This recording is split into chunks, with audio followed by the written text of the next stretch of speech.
En fait, les actions des mouvements sociaux et des ONG sont déjà politisées dans plusieurs contextes, dans le sens qu'ils participent dans la société politique. Ils ne sont pas apolitiques ni neutres, ils participent avec des gouvernements, des partis politiques, d'autres organismes de la société civile et de la société politique. Si les mouvements sociaux et ou les ONG travaillent autour des politiques publiques, par exemple, il faut qu'ils travaillent avec des partis politiques, avec des gouvernements qui sont formés de partis politiques pour essayer de mettre ces politiques publiques en œuvre. Une mise en œuvre des politiques publiques. Alors, d'un certain sens, ils sont déjà politisés. Il y en a certains qui sont plus politisés dans le sens qu'ils sont carrément partisanes et d'autres qui sont moins. Mais je dirais que dans la plupart des cas, ils sont déjà assez politisés.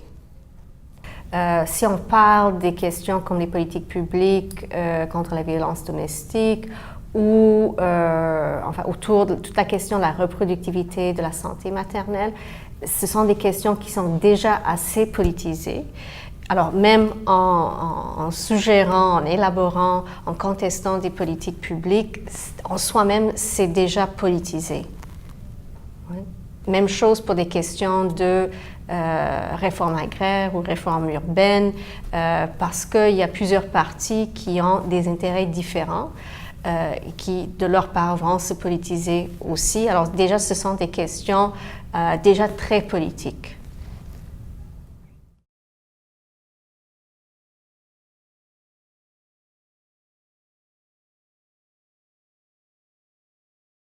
Les mouvements sociaux sont différents des ONG. Des ONG, normalement, ce sont des groupes plus restreints.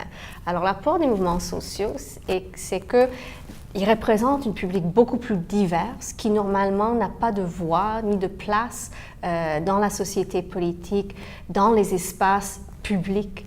Alors le fait des mouvements sociaux représenter des populations qu'on n'entend normalement pas, et ça peut être des jeunes marginalisés, ça peut être certains groupes de femmes, ça peut être des paysans, ça peut être des travailleurs dans le marché informel.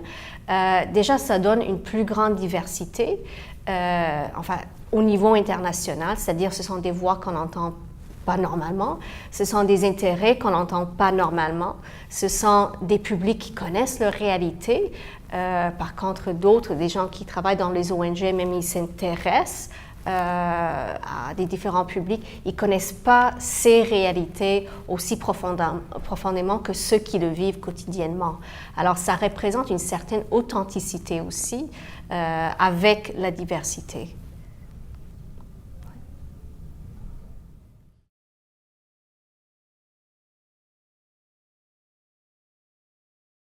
Les ONG sont effectivement dans une situation difficile dans le sens qu'elles dépendent du financement des bailleurs de fonds, souvent de pays étrangers, et ces pays étrangers qui ont, et leurs agences qui ont leurs propres intérêts. Alors, si les ONG veulent recevoir de l'argent pour se soutenir, il faut s'adapter à des intérêts peut-être qu'eux ne voient pas comme prioritaires. C'est une situation bien difficile parce qu'en même temps, les ONG sont censées de connaître le terrain, de connaître les intérêts des populations de base, c'est-à-dire défavorisées, etc., mieux que les bailleurs de fonds. Alors, ça leur met effectivement dans une situation difficile, mais ces ONG ont encore le choix de choisir entre qui ils veulent comme bailleurs de fonds, c'est-à-dire qu'ils peuvent choisir entre des bailleurs de fonds qui ne versent pas des larges sommes d'argent, mais qui leur donnent un peu plus de latitude. Ils ont quand même le choix. Et normalement, les ONG essayent de trouver des bailleurs de fonds pas seulement selon les gros sous ou des montants d'argent, mais des bailleurs de fonds qui ont certaines affinités qui partagent certaines affinités concernant qu'est-ce qu'on cherche, les résultats qu'on cherche et comment on veut arriver à tel résultat.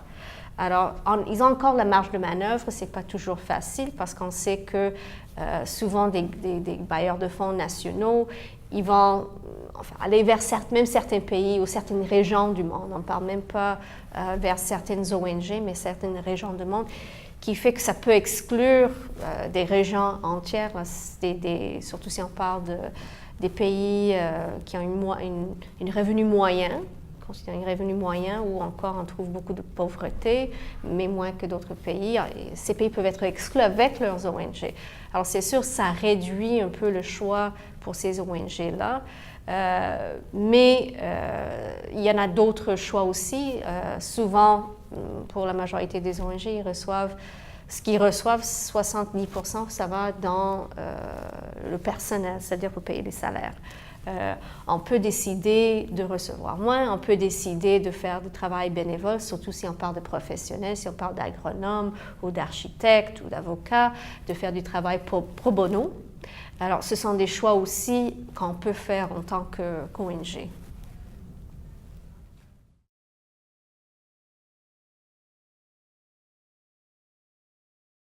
Je vois deux tendances parallèles, on peut dire.